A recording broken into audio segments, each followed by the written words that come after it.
고린도후서 11장입니다. 인용한 성경은 한글 킹제임스 성경입니다. 1절부터 보겠습니다. 나는 너희가 좀 어리석은 나를 용납해 주기 바라노라. 부디 나를 용납하라. 이는 내가 경건한 질투로 너희에게 질투를 느낌이라.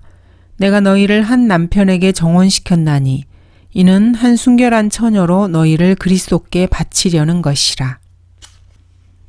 본문 1절에 어리석은이라는 말은 사도 바울이 10장 8절에서처럼 자기 자신에 대해서 자랑을 하는 것입니다.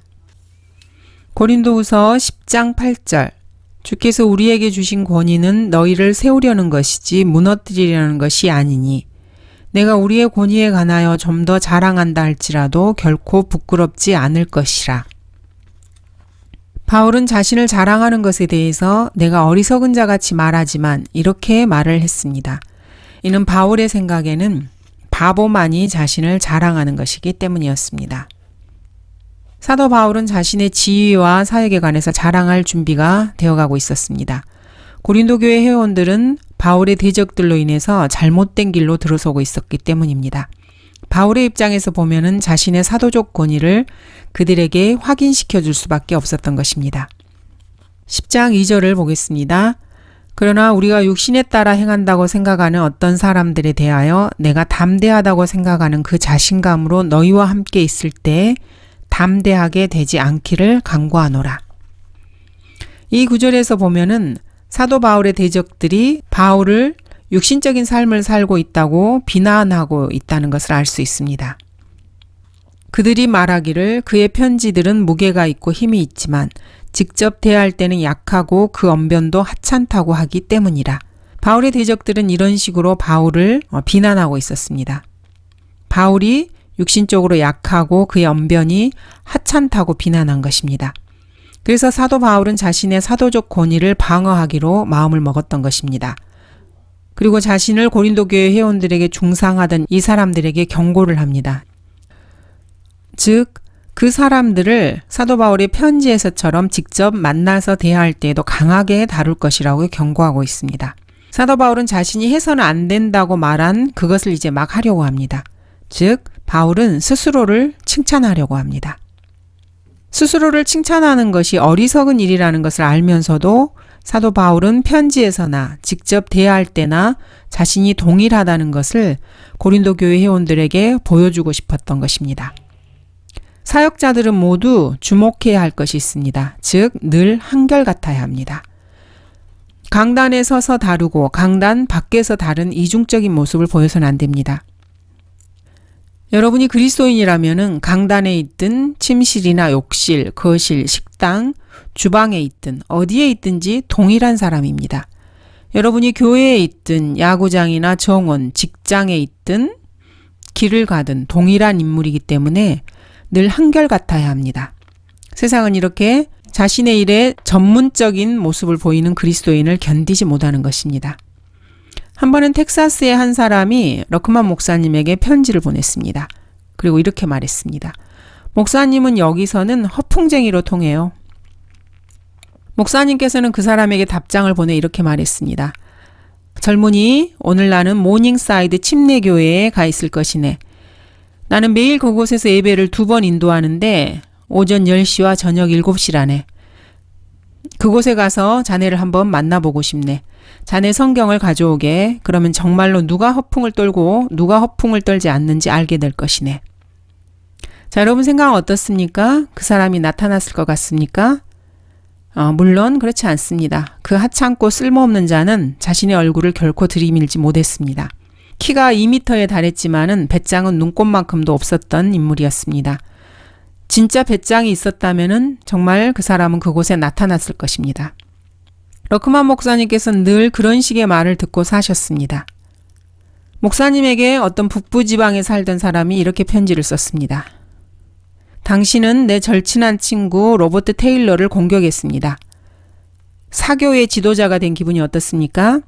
당신은 사이비 종교를 만들었더군요. 당신에게는 당신을 따르는 숭배자들이 있던데 당신은 혹시 몰랐나요?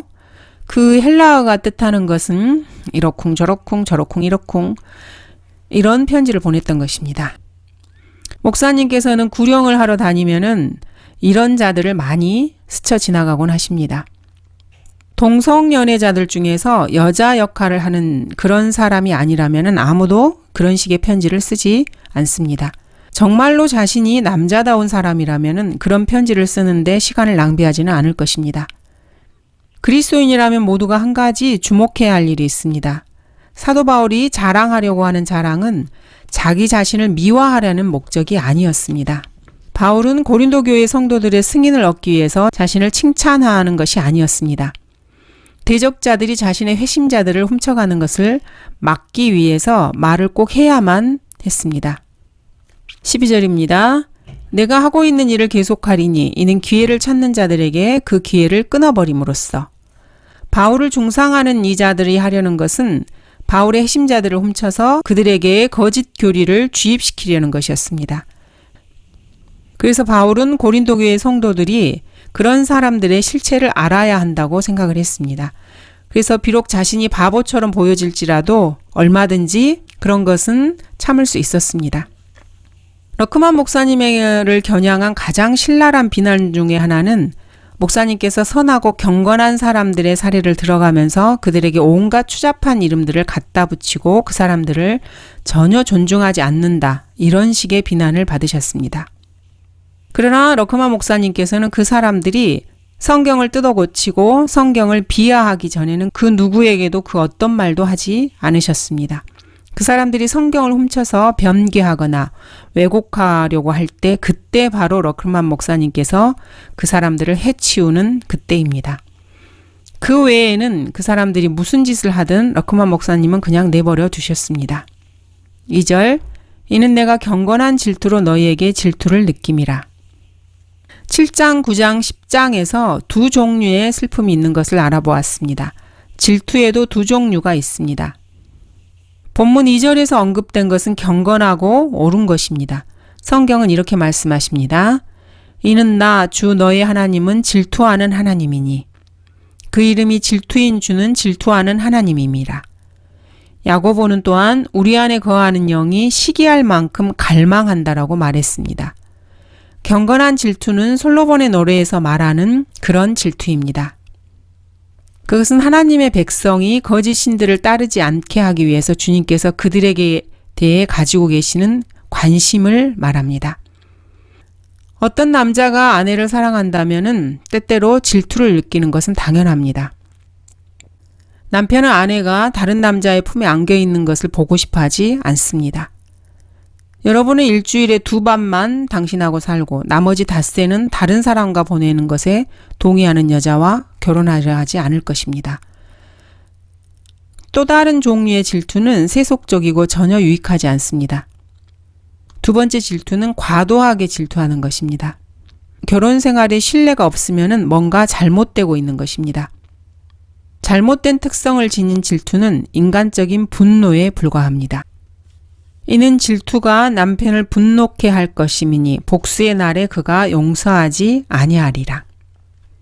사도 바울이 질투하는 이유는 바울이 고린도 교회와 그 지역 교회에 구원받은 성도들을 한 남편이신 예수 그리스도께 정혼시켰기 때문입니다. 여기서 그려지고 있는 교회의 모습은 한 남편에게 정혼한 한 순결한 처녀입니다. 그리스도의 신부는 요한계시록에 나오는 어린 양의 신부입니다. 어린 양의 신부인 교회는 에베소서 5장에서 아내로 불리고 있고 고린도후서 11장에서는 한 순결한 처녀로 불리고 있습니다. 어린 양의 아내인 교회는 결코 성경에서 여인이라고 불리지는 않습니다. 그러므로 마태복음 13장 33절의 그 여인은 교회가 아닙니다. 주께서 그들에게 또 다른 비유를 말씀하시기를 천국은 어떤 여인이 가져다가 가루 섬 아래 숨겨 넣어 전체를 부풀게 한 누룩 같으니라고 하시더라. 여기서 여인은 어린 양의 신부인 교회가 결코 아닙니다. 누룩은 거짓 교리를 말하는 것입니다. 그리고 죄입니다. 그리스도의 몸된 교회는 신구약 그 어디에서도 결코 여자라고 불린 적이 없습니다. 교회는 아내와 신부 그리고 한 순결한 처녀라고 불립니다.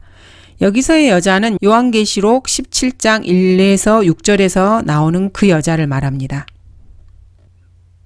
이리 오라, 많은 무리에 앉은 그 큰 창녀의 심판을 내게 보여주리라. 땅의 왕들도 그녀와 더불어 음행하였고 땅에 사는 자들도 그녀의 음행의 포도주에 취하였도다라고 하고, 그가 나를 영 안에서 광야로 이끌어가니라. 또 내가 보니 한 여자가 주홍빛 짐승 위에 앉아 있는데 그 짐승은 하나님을 못 오가는 이름들로 가득하고 7머리와 10뿔을 가졌더라. 또 그 여자는 자주색과 주홍색 옷을 입고 금과 보석과 진주로 장식하고 손에는 금잔을 가졌는데 그 잔은 가증스러운 것들과 그녀가 행한 음행의 더러운 것들로 가득 찼더라. 그녀의 이마에 한 이름이 기록되어 있는데 신비라, 큰 바벨론이라, 땅의 창녀들과 가증한 것들의 어미라고 하였더라. 또 내가 보니 그 여자가 성도들의 피와 예수의 순교자들의 피에 취하였더라. 그러므로 내가 그녀를 보고 크게 의아해하며 놀랐노라. 마태복음 13장 33절에 나오는 이 여인은 땅의 창녀들과 가증한 것들의 어미입니다. 표면적으로 떠오르는 문제는 교회가 어떻게 해서 순수하고 때묻지 않고 그 누구도 손대지 않은 한 순결한 처녀임과 동시에 주님의 뼈 중에 뼈요, 살 중에 살이 될 수 있는가, 이것입니다. 사도 바울은 그것을 위대한 신비라고 부르고 있습니다. 이 문제에 대해서 생각해 보면은 이것은 참으로 신비스럽습니다. 이 순결한 처녀 안에 있는 사람들 가운데는 여성이 아닌 남성들도 있기 때문입니다. 그리스도의 신부는 남성과 여성 모두로 이루어져 있습니다. 자, 여러분이 가진 것은 그리스도의 신비에 대한 두 가지 서로 다른 그림입니다. 이 순결한 처녀는 시간의 순서에 따른 연대기적 그림으로서 거기서는 그 신부가 이곳 지상에서 약혼해서 저 위 하늘에서 그리스도와 혼인하게 됩니다. 이 혼인은 요한계시록 19장 7절 9절에서 일어납니다. 어린 양의 혼인잔치의 모습입니다. 기뻐하고 즐거워하며 그분께 종기를 돌리세. 이는 어린 양의 혼인식이 다가왔고 그의 아내도 자신을 예비하였습니다. 이제 그녀에게 허락하사 정결하고 흰 세마포를 입게 하였으니 세마포는 성도들의 의라고 하더라. 그때 그가 내게 말하기를 어린 양의 혼인잔치에 초대된 그들은 복이 있다고 기록하라 하고, 또 내게 말하기를 이것들은 참된 하나님의 말씀들이라고 하더라. 두 번째 그림은 에베소서 5장에 나옵니다. 그리스도의 몸의 현 상태를 보여주고 있습니다. 바로 이 순간 여러분이 그리스도인이라면은 그리스도께서는 여러분 안에 살아계십니다. 그리고 여러분은 그리스도 안에 살고 있습니다. 주와 합하는 자는 한 영이니라, 이렇게 말씀하고 있습니다. 이는 우리가 그의 몸과 그의 살과 그의 뼈의 지체임이라고 에베소서 5장은 말씀하고 있습니다. 이것은 위대한 신비라. 그러나 나는 그리스도와 그 교회에 관하여 말하노라. 그러므로 너희도 각기 자기 아내를 자신처럼 사랑하고 또 아내도 그 남편을 경외하라. 아내와 남편의 관계를 그리스도와 그 교회에 관한 관계로 예표로 삼고 계십니다. 그런 의미에서 보면은 이 혼인은 이미 완료된 것이나 마찬가지입니다. 교회에는 그 어떤 것도 서로 융합할 수 없는 다양한 그림들을 가지고 있습니다. 그리스도인 각각은 한 사람의 몸의 일부분으로 그려지고 있습니다. 그로부터 온 몸이 각 부분의 분량 안에서의 효과적인 역사를 따라 각 마디를 통하여 공급을 받아 알맞게 결합되고 체격이 형성되어 몸을 성장시키며 사랑 안에서 몸 자체를 세워나가느니라. 그리스도인들은 예수 그리스도의 한 몸을 이렇게 이루고 있습니다. 여러분이 그리스도인이라면 이곳 지상에서 하나님이 여러분의 하늘 아버지로 계십니다. 즉, 한 가족 속에서 태어난 아들입니다. 또한 여러분은 온전한 사람이 되어 그리스도의 충만하심의 장성한 분량에까지 이를 것입니다. 우리 모두가 믿음의 하나됨과 하나님의 아들을 아는 지식의 하나됨에 도달하게 하고 온전한 사람이 되어 그리스도의 충만하심의 장성한 분량에까지 이르게 하려 하심이라. 성경에는 여러분이 그리스도인이라면 여러분의 모습이 성숙한 사람으로 그려지고 있습니다. 이 말씀이 바로 그리스도의 교회에 속한 여러분의 모습을 보여주고 있는 것입니다. 영적으로 말해서는 여러분이 그리스도인이라면 여러분은 현재 결혼한 상태입니다. 여러분의 영은 주님의 영의 일부분입니다. 영적으로 말해서 여러분은 주님의 뼈 중에 뼈요, 살 중에 살이 된 것입니다. 물리적으로 보면 여러분은 아직 구원받지 못한 상태입니다. 혼이 구원받지 못했다는 것이 아니고 여러분의 몸이 아직 구속을 받지 못했다는 뜻입니다. 여러분의 몸은 이곳 땅 위에 있습니다. 그 몸은 늙어가고 노쇠해지고 쇠약해지고 있습니다.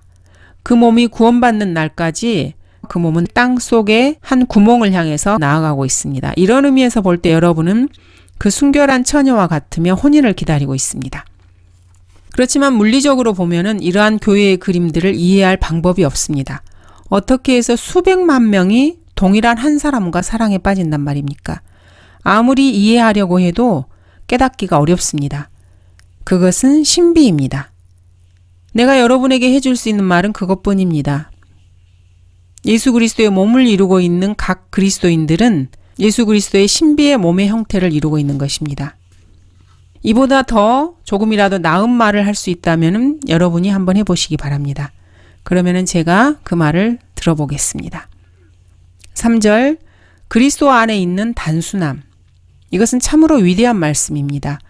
그리스도 안에 있는 단순함은 너무나 단순해서 믿기지 않을 정도입니다. 하나님의 단순한 구원 계획이라는 그런 전도지가 있습니다. 복음을 설교하고 구령하는 사람들은 이 복음이 너무도 단순하기 때문에 사람들이 믿지 못한다는 것을 알고 있습니다. 내가 구원을 받으려면 어떻게 해야 하나이까? 라고 물으면은 여러분은 그들에게 주 예수 그리스도를 믿으라. 그리하면 너와 내 집안이 구원을 받으리라. 이렇게 말할 것입니다. 이것은 어떤 사람에게 해줄 수 있는 참으로 놀라운 말입니다.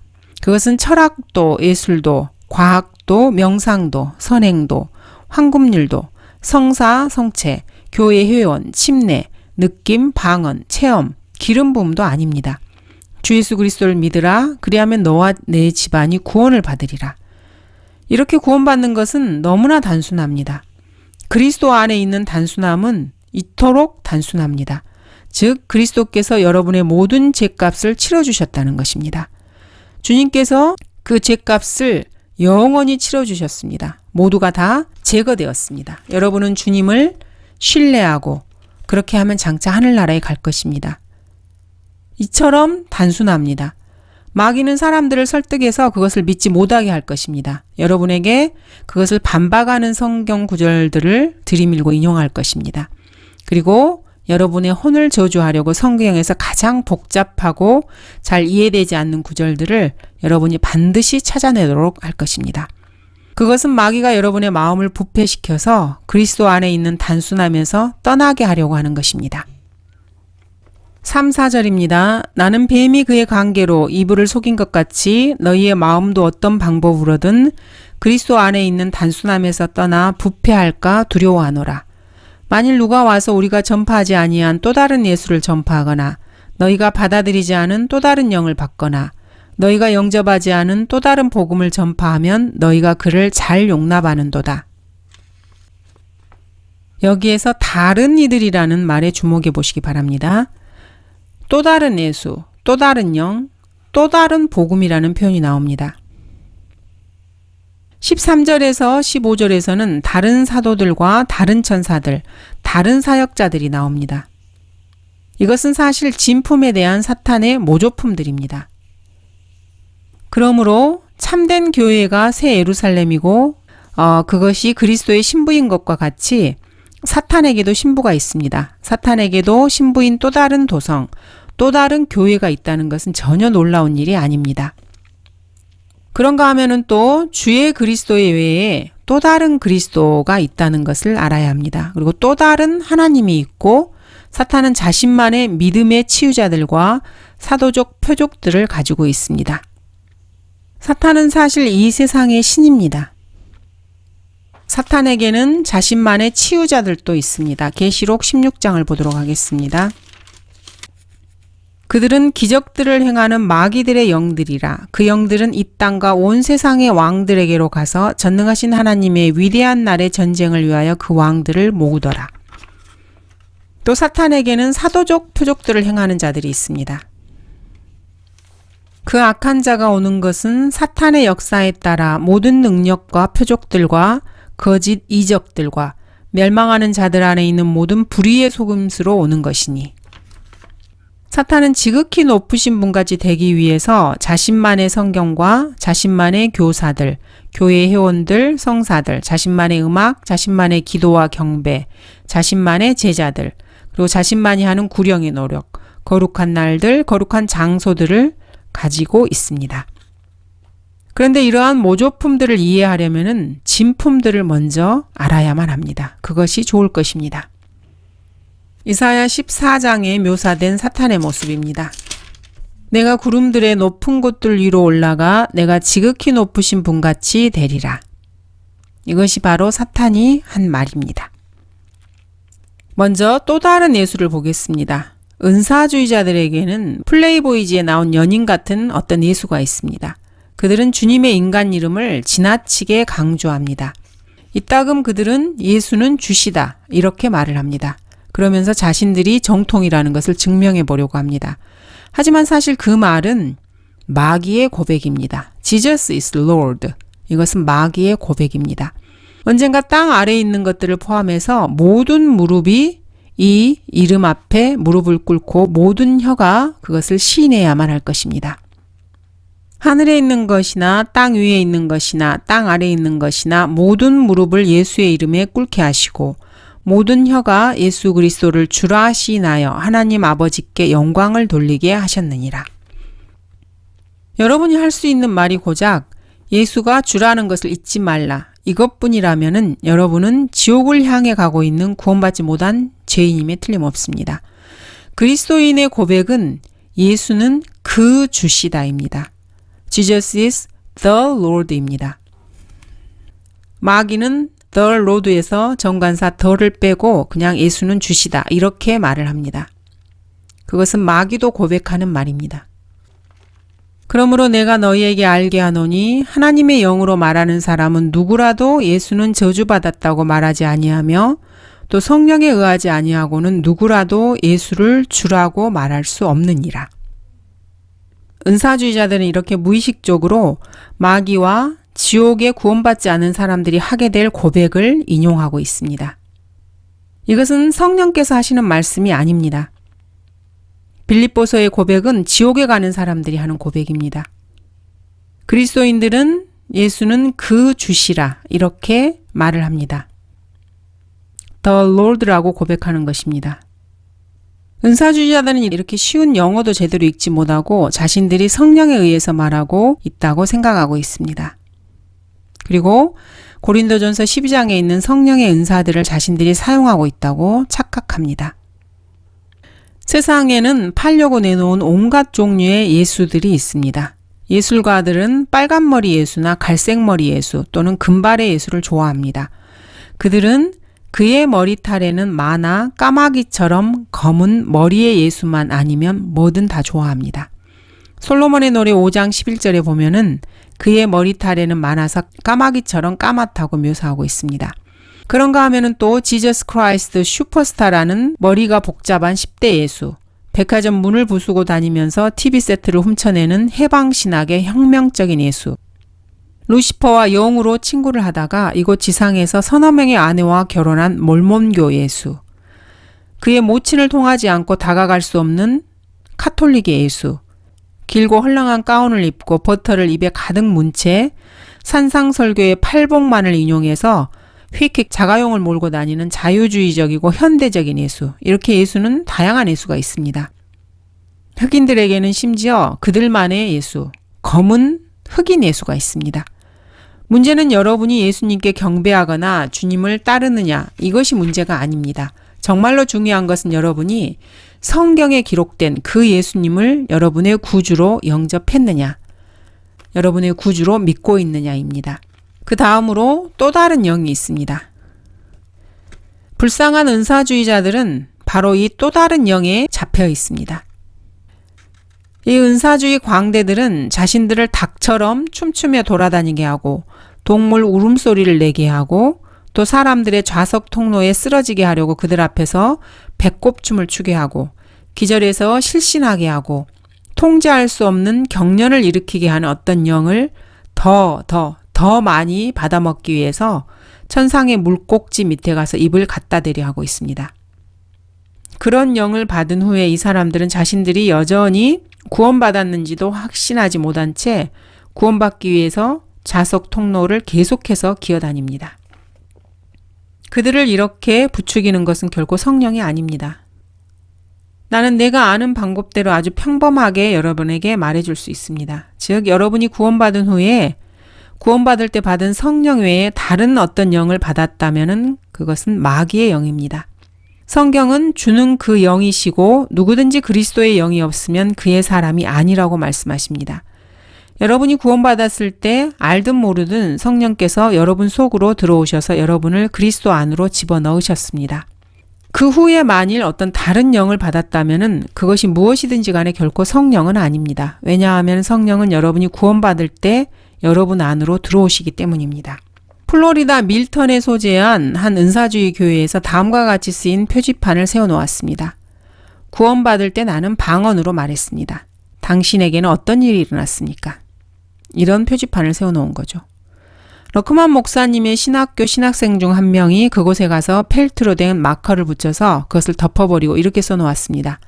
구원받을 때 나는 예수 그리스도를 영접했습니다. 당신에게는 어떤 일이 일어났습니까? 이렇게 써놓았습니다. 참으로 이 차이점이 분명합니다. 은사주의자들이라고 해서 모두가 다 구원받지 못한 죄인들이다. 이렇게 말하는 것이 아닙니다. 그들 중에서 일부는 단지 그냥 속고 있는 것일 뿐입니다. 그들 중 상당수는 마귀 들려 있습니다. 은사주의자들이 그리스도인은 마귀 들릴 수 없다고 계속 주장하는 것이 바로 이런 이유 때문입니다. 그들 중 대다수가 마귀 들려 있기 때문입니다. 은사주의자들은 그리스도인이 마귀 강박관념에 사로잡히고 마귀에게 억눌릴 수는 있어도 결코 마귀 들릴 수는 없다. 이렇게 주장을 합니다. 그런데도 은사주의자들은 마귀 들림과 용서받을 수 없는 죄에 대해서 늘 걱정을 합니다. 그들의 양심이 뭔가 불안한 것입니다. 그들은 자신이 구원을 받았는지 또 앞으로 구원받은 상태를 계속 유지할 것인지 확신하지 못합니다. 이 사람들은 계속해서 자신들 안에 역사하는 것이 악령일까 봐 걱정을 하고 자신들이 저지른 일 때문에 용서받을 수 없는 죄를 지을까 봐 두려워합니다. 은사주의자들은 참으로 성경을 알지 못하는 사람들입니다. 그들은 스스로를 정당화시키느라고 늘 바쁩니다. 그것은 실수였어요. 그것은 과실이었어요. 고의로 지은 죄가 아니에요. 이런 식으로 변명을 합니다. 에베소서 1장 12절 13절은 이렇게 말씀하십니다. 이는 먼저 그리스도를 믿었던 우리로 그의 영광에 찬양이 되게 하려 하심이니라. 그분 안에서 너희도 진리의 말씀 곧 너희 구원의 복음을 듣고서 그분을 신뢰하였으니 또 너희가 그분을 믿고서 약속의 그 성령으로 인침을 받은 것이니라. 이것이 바로 그리스도인들이 예수님을 믿었을 때 일어나는 일입니다. 구원과 관련해서는 이후로 여러분에게 일어나는 일이 없습니다. 혹시 여러분 중에서 오랄 로버츠가 자신이 어떻게 구원받았는지 말하는 것을 들어본 적이 있습니까? 러크만 목사님께서는 지미 스월거트의 설교를 수십 번 들었지만 그가 어떻게 구원받았는지 결코 들어본 적이 없다고 하셨습니다. 참으로 이상하지 않습니까? 사역을 그렇게 오래 했는데 아무도 그가 어떻게 구원받았는지를 모르다니 참으로 이상한 일입니다. 그 사람들은 자신이 어떻게 방언을 받았고 어떻게 치유 능력을 받았는지는 말해줄 것입니다. 그들은 언제 구원받았는지까지는 말해줄 수 있어도 어떻게 구원받았는지에 대해서는 이런 방구도 하지 않습니다. 여러분은 어떻습니까? 여러분에게는 어떤 일이 일어났습니까? 여러분은 어떻게 구원을 받으셨습니까? 믿음과 주 예수 그리스도께서 흘리신 보혈에 대해서는 아예 언급 자체가 없습니다. 완성된 속죄나 그리스도를 구주로 신뢰함으로써 얻는 중생에 관해서는 결코 단 한마디도 하지 않습니다. 러크만 목사님께서는 그런 사람들의 설교를 20년 동안 간헐적으로 들어보셨지만은 그들 중 그 누구도 자신이 어떻게 구원받았는지를 다른 사람에게 말해준 적이 없었습니다. 그렇다면은 그 사람들은 사실 진정으로 구원받지 않았을 것입니다. 본문 4절을 보면은 또 다른 예수, 또 다른 영은 물론 또 다른 복음도 있습니다. 사도 바울은 이것에 대해서 갈라디아 사람들에게 편지를 썼습니다. 그것은 왜곡된 복음이고 그것을 전하는 자들은 저주를 받는다고 말하고 있습니다. 너희가 영접하지 않은 또 다른 복음을 전파하면 너희가 그를 잘 용납하는도다. 사도 바울은 이렇게 비꼬아서 말을 하고 있습니다. 사도 바울의 생각은 이렇습니다. 여기 이 자들은 너희에게 영적인 쓰레기를 먹이고 있는데 너희는 불평도 없이 그것을 잘도 용납하는구나. 만일 너희가 그럴 수 있다면 분명히 나 바울도 용납해 줄 수 있을 것이라. 감사합니다.